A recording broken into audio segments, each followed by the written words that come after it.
In the history of total drama, there have been dozens of eliminations. I tried to find the actual number online, didn't work. Shut up! In the history of total drama, there have been dozens of eliminations. While eliminations don't really mean much in the grand scheme of things, some of them being used as fodder eliminations, others mean more. But in order to set the tone to what your show is meant to be, the most important elimination is the very first one. So in today's video, as it is the start of a brand new series to the channel, I find it only fitting that we discuss the story of the very first elimination in the show's history, Ezekiel's from Total Drama Island.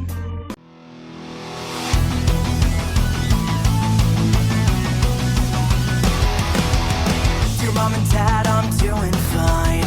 You guys are on my mind. You asked me what I wanted to be, and now I think the answer is plain to see. I wanna be famous. I wanna live close to the sun. Don't pack your bags cause I've already won. Everything to prove, nothing in my way. I'll get there one day. Cause I wanna be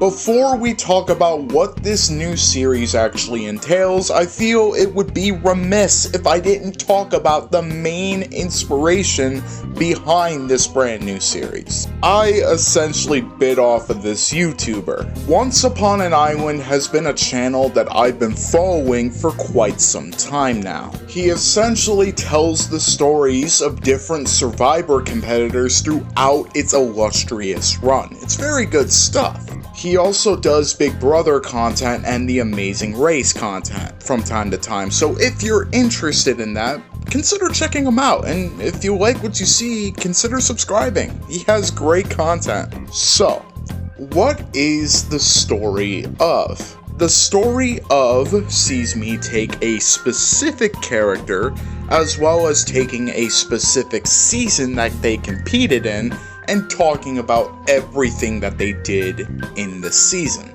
Now, seeing as the season that I'm discussing in this video is Total Drama Island, there will be no prior knowledge to any future seasons of the show, so World Tour doesn't exist right now. But before I start talking about what Ezekiel does in Total Drama Island, I feel it's important that we discuss background information before he gets to the island. Now, when doing a character study, for me at least, I feel it's important that we get some background knowledge on the character, seeing if any actions that they did on the show contribute to what they did outside of the game beforehand. In Zeke's case, spoiler alert, it does matter. So first things first, I think we should talk about Ezekiel's biography, and if you wanted to learn anything about the Total Drama Island cast in terms of their biographies, there's this really cool video that I think you should check out, shameless self-plug. Yes, Ezekiel is homeschooled. He's not used to the outside world. He's not used to much civilization, but he's a lot smarter than what he lets on. I mean, he can speak multiple languages, and he won a national spelling bee. He was boasting after he won, and he asked a girl if she weighed enough, but I'm not sure that's gonna come back later. In his audition tape, we get more of a look at his home, and as his audition, he's going to shoot a suspected animal that is at his home. So he fires the crossbow, and it ends up hitting his mother.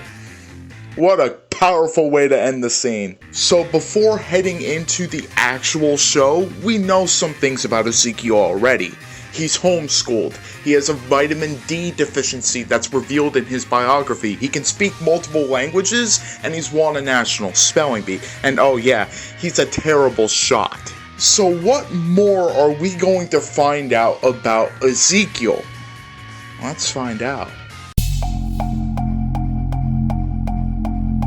So the first episode of the show only introduces the contestants and puts each contestant on a team, so there's really not a whole lot to go off of in terms of Ezekiel, except his introduction. When Ezekiel steps off the boat to greet Chris and the contestants that have already showed up, it's pretty clear that Ezekiel is very out of his depth here, especially with the very first thing that comes out of his mouth. I think I see a bird.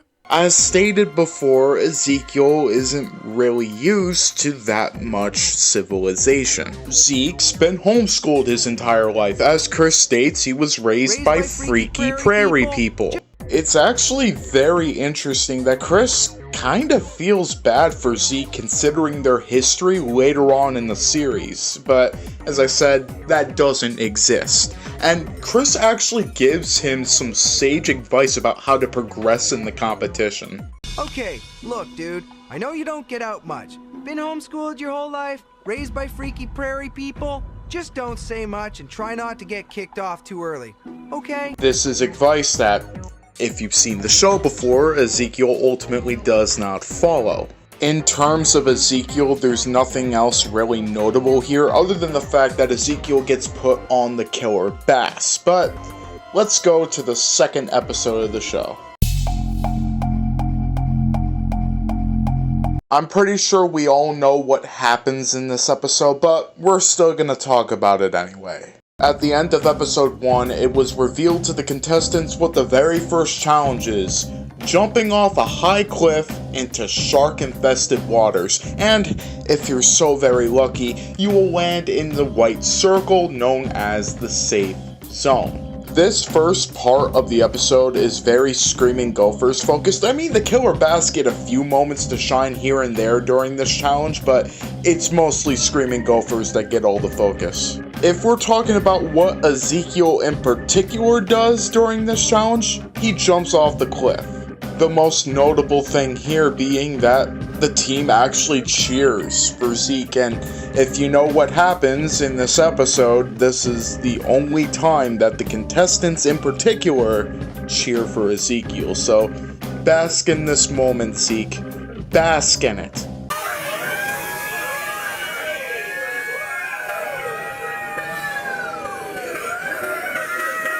The killer bass lost this challenge, and after this point, they were pretty much screwed from there. The next part of the challenge was building a hot tub. The team with the best hot tub wins the episode overall and doesn't have to send anybody home. The Screaming Gophers won the first challenge, and because they won the first challenge, they got an advantage. That advantage being wheelbarrows to carry the large boxes all the way to the campsite. As I said, the killer bass were very screwed. In terms of Ezekiel moments, we got to see him getting along well with Harold, the two biggest outsiders on the killer bass. And I really wish they did more with this. I mean, could there have been a possible friendship between them? Who knows? I mean, considering what happens in literally a few minutes from now in this episode, we don't really know, and we will never know. Zeke is also caught picking his nose, which disgusts the entire team, even though in episode previous they saw Harold picking his nose as well, and they didn't really seem to care. What a bunch of hypocrites. So the killer bass lose, pretty decisively too, and they're trying to figure out who to eliminate. Since DJ and Courtney didn't jump off the cliff, they are obvious contenders for elimination, but it's made pretty clear that Courtney's the one getting the boot because, as well as not jumping, she also greatly annoyed her team in this episode. But then, Zeke has some very interesting comments to make. I just don't get why we lost, eh?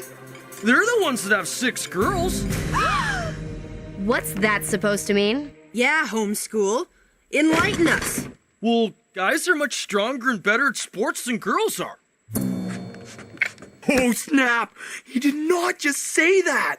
My dad told me to look out for the girls here, eh? and help them in case they can't keep up. And in about 15 seconds, Ezekiel paints a big ol' red target on his back. But the thing is, even though Ezekiel said all the things that he just said, it wasn't actually him speaking. It was his dad speaking. Again, Ezekiel was homeschooled. He has a very different viewpoint to what the world is compared to everybody else. Ezekiel was only saying what he thought was the right thing to say, and I'm in no way defending what he said. I'm just saying that they could have been a little bit more understanding, and they could have told him that it is very wrong what he just said, and who knows, he could have learned from it. But, as we all know, sometimes emotion trumps reason. Dude, you've got a lot to learn about the real world. Oh, shut up, Duncan, Mr. What's for dinner, woman? I'm starving. But, to nobody's surprise, Ezekiel is eliminated, and the lesson to take away here is always listen to Chris. Wait, that's wrong. That's right, we're not done with Zeke's story just yet, as we have to talk about this episode. Hot Camshire, or however you say it. I can never get it right. In this episode, we get to spend the day with the eliminated contestants, the losers, and the bonus is that they can eliminate anyone that's remaining in the game. Zeke has become a rapper for some reason. His speech has changed significantly, and I do wish that we got some more development to this point. I mean, what triggered this? What started this? Ezekiel and Courtney also briefly interact, and I have a theory. I think that indirectly, Ezekiel caused the love triangle. I know you guys think I'm crazy, but just hear me out, okay? If Ezekiel didn't say what he said, Courtney would have for sure gone home. Everybody couldn't stand her by the end of episode 2, and it was very clear that Duncan in particular was very annoyed by her. So if Ezekiel didn't spew his sexist remarks, Courtney would have gone home, we wouldn't have gotten the development between Duncan and Courtney, Gwen wouldn't have gotten an interest in Duncan, the whole kiss wouldn't happen in Icy London. You get it. Tangent aside, the other major thing that happens here is it's confirmed that Zeke has a crush on Bridget. This is another thing I wish was expanded upon during Zeke's time on the island. It would have been very interesting to see their dynamic if Zeke stayed a little longer in the game. Maybe donning this rapper persona was a way that he thought he could impress Bridget. We don't know. Anyways, it's turned into a punchline, and I'm assuming that Zeke had something to do with unintentionally voting Lashana off. Let's move on. Zeke doesn't do a whole lot in these 2 episodes, so I'm just gonna put them together and talk about them together. In the finale, when it's Gwen versus Owen, Zeke chooses Owen because, of course he does. Well, guys are much stronger and better at sports than girls are.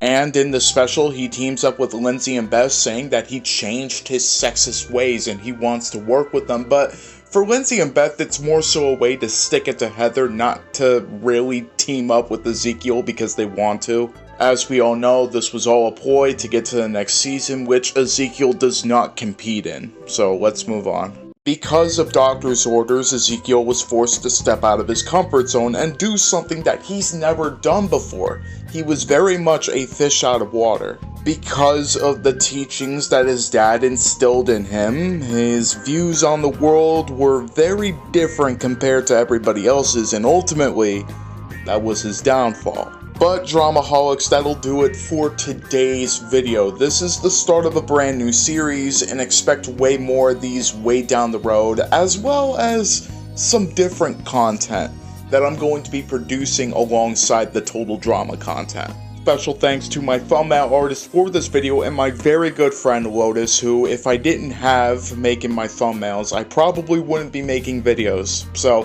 thank you so much, man. If you guys enjoyed today's video, make sure to like, comment, and subscribe, and turn on the bell for all notifications so you do not miss a single video. And until next time, this is the Zen One, signing out. Well, guys are much stronger and better at sports than girls are.